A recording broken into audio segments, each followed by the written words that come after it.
ലഹരിവിരുദ്ധ ജനകീയ സമിതി ചങ്ങനാശ്ശേരി മണ്ഡലം കമ്മിറ്റിയുടെ ആഭിമുഖ്യത്തിൽ Nalunakkal saint Elias U P സ്കൂളിൽ ചിത്രരചനാ മത്സരം സംഘടിപ്പിച്ചു.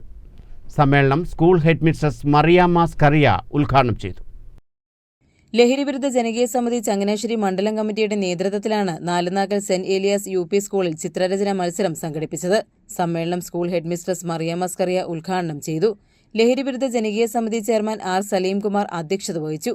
General convener Johnykutty T J, K N Rajan, R Shyamkumar, കുടിലിൽ Sasikala K S, K Prasad തുടങ്ങിയവർ ചടങ്ങിൽ പങ്കെടുത്തു. പ്രമുഖ ചിത്രകാരൻ എൻ ജി സുരേഷ് കുമാർ ലഹരിവിരുദ്ധ സന്ദേശം നൽകി. കുട്ടികളുടെ ചിത്രരചനാ മത്സരങ്ങൾക്ക് പ്രമുഖ ചിത്രകാരന്മാരായ K Sadanandan, Aravind, B S Lakshmi എന്നിവർ നേതൃത്വം നൽകി. ചിത്രരചനാ മത്സരത്തിലെ വിജയികൾക്കുള്ള സമ്മാനദാനം ജൂൺ 26 നടക്കുന്ന ലഹരിവിരുദ്ധ സമ്മേളനത്തിൽ വെച്ച് ഗീവർഗീസ് മാർ കൂർലോസ് മെത്രോപ്പൊലിത്ത നിർവഹിക്കുമെന്ന് സംഘാടകർ അറിയിച്ചിട്ടുണ്ട്. ACV news, Kottayam.